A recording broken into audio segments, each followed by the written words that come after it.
గారు కాబట్టి మీ ద్వారా సభకు సమర్పించండి. పిటిషన్ ఉంటే నువ్వు గాయం మీద రాసుకొని చెప్పొద్దు అట్లా. సార్ నాయి కూడా పెద్దగా ఏం లేవు సార్. పిటిషన్స్ 2+3 ఉన్నాయి సార్. అయ్యా 2+3 ఉన్నాయి సార్ పిటిషన్స్. ఆయనకంటే ఒకటి బిత్తి వచ్చింది నీకు సార్. ఇక ఆశ్రమ పాఠశాలలో పనిచేస్తున్నటువంటి ఏదైనా హెడ్ చదవండి పిటిషన్ అంతే సార్, అంతే సార్. ఆశ్రమ పాఠశాలలో పనిచేస్తున్నటువంటి 339 మంది అవుట్ సోర్సింగ్ అకాడమిక్ ఇన్స్ట్రక్టర్లను కాంట్రాక్ట్ రెసిడెన్షియల్ టీచర్లుగా గుర్తించి ఆ సిఆర్టీల హానరోరియం ఇవ్వాలని చెప్పి వాళ్ళు రిక్వెస్ట్ చేసినారు సార్. తమరు ప్రభుత్వానికి పంపించాల్సింది తమకు తెలియజేసుకుంటున్నాను సార్. అలాగే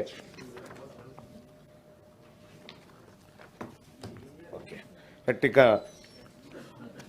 యూనివర్సిటీల్లో పనిచేస్తున్నటువంటి పార్ట్ టైం లెక్చరర్లను అసిస్టెంట్ ప్రొఫెసర్లుగా గుర్తించడం గురించి వాళ్ళు నాకు ఒక పిటిషన్ ఇవ్వడం జరిగింది సార్. అది అదేవిధంగా వారికి కూడా అకాడమిక్ ఇయర్కు మాత్రమే కాకుండా 12 నెలలు శాలరీ ఇవ్వాలని వాళ్ళు రిక్వెస్ట్ చేస్తూ ఉన్నారు సార్. ఆ పిటిషన్ తమరికి పంపిస్తూ ఉన్నాను సార్. ఇక వైద్య ఆరోగ్య కుటుంబ సంక్షేమ శాఖలో ఏళ్ల తరబడి పనిచేస్తున్నటువంటి అవుట్సోర్సింగ్ ఉద్యోగులు పలు దీర్ఘకాలిక డిమాండ్లను ప్రభుత్వం దృష్టికి తీసుకెళ్లాలని చెప్పి కోరుతూ పిటిషన్ ఇవ్వడం జరిగింది సార్. అందులో ఒక్క డిమాండ్ చెప్తాను సార్. అవుట్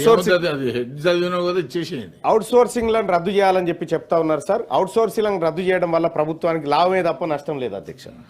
అలాగే ఇక ఇది మీరు ఎందుకంటే నా సొంత గ్రామానికి సంబంధించింది సార్. తుర్కపల్లి మండలం మాదాపురం సార్, యాదాద్రి భువనగిరి జిల్లాలో ఉంటుంది సార్.